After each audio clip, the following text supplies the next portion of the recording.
ever wondered how to add color to your stamped images? Hi, I'm Jessica Taylor from Ink It Up with Jessica, and in this video, I'm going to show you 4 different ways that you can add a color to a stamped image. I've started by stamping my image with the Happy Birthday stamp from the Best Day stamp set and Jet Black StazOn ink. The first way is to use blending brushes with an ink pad. You can add an all-over color that doesn't have to stay in the lines. And the smaller blending brushes, though, will give you a little more control than the larger blending brushes. I'm going to start by using the Pool Party ink pad with a small blending brush. And I like to put my Stamparatus base underneath so that when I ink up my blending brush, I can put a little bit of the ink off on here so that I don't get a big splotch of ink on my image. And then you can just start rubbing in circular motions side to side to just start adding color. You're gonna pick up more color as needed. Again, I kind of brush it off on the Stamparatus base plate so that I can keep reusing that ink there. If I use a grid paper underneath, then the paper just sucks it up and I'm not able to reuse that ink. So you can see you can just add some nice color that way. I'm gonna use a different blending brush with my Pale Papaya ink. And then I'm gonna do the same thing for the top of the cake. Just add some ink, put some of it off on here so I don't get any big blotches to start with. And then I'll just add color. You can change the angle that you're using your blending brush if you want to just use more of the tip of it and have a little more control over where you're putting it. Or you can get crazy and just really rub it back and forth, and it doesn't matter if you go outside the lines. So that's one way that you can add color to your stamped images. Another way that you can add a color to your stamped images is with a blender pen and an ink pad. I like to squeeze my ink pad together so that the pad is hitting the lid. And then when I open it, I have some ink pooled right in the lid. You could also put a drop of re-inker in there if you'd like to. And then I just pick up some of this ink with my blender pen. And I'm gonna go for a little bit of an ombre look where it's darker at the bottom than the top. So I'll just start at the bottom and pull that color up towards the top so that it's a little bit lighter. If you want it to be all the same color, you can do it that way too. And then if you want to, you can come back and add more color wherever you want it. But you can see this is a really easy way to add color, and it's another way for you to use your ink pads. When you're done, or when you want to switch colors with your blender pen, just run it off on scratch paper until it's clear.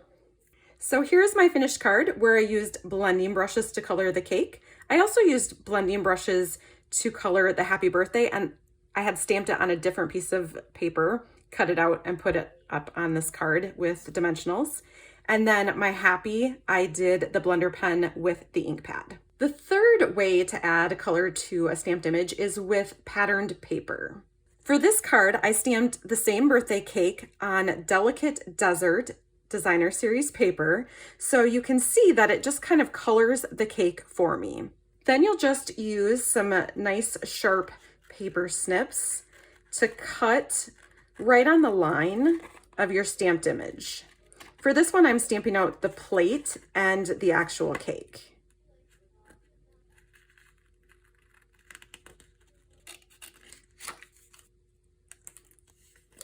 Then we'll be able to tape our cake right over top of a cake stamped on white paper.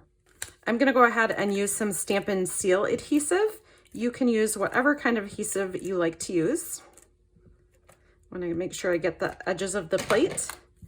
And then just carefully line it up right over top.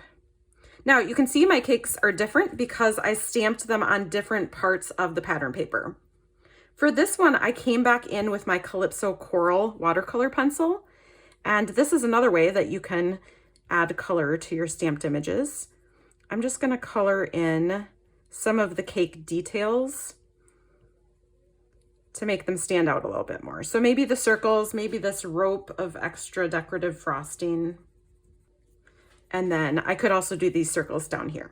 But you get the idea. So you can stamp on pattern paper, cut it out, and kind of paper piece it onto an image stamped on white. The fourth way is to use your watercolor pencil with a blender pen. So that's what I'm going to do on the happy here. Again, I'm going for kind of an ombre look. You can always color in the whole letter, but I'm just going to color in the bottom of each letter and not even be real exact with my Calypso Coral watercolor pencil. Stampin' Up! Has two different packs of watercolor pencils. I tend to use the original one the most, but there is a pack number 2, assortment number 2, that also has some great colors in it. Okay, so once I've colored the bottom, then I can come back with my blender pen and just blend that color in and pull it up. If it's not as dark as I want it to be, I could come back and add more with my watercolor pencil, add more color.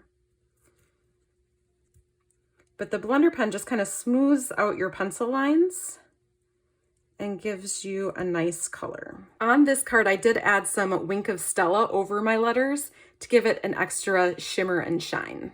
So there you go, 4 different ways that you can add color to a stamped image. Of course, there are even more ways that you can add colors, like coloring with Stampin' Blends markers. So you may want to head over to my video with 3 ways to use those.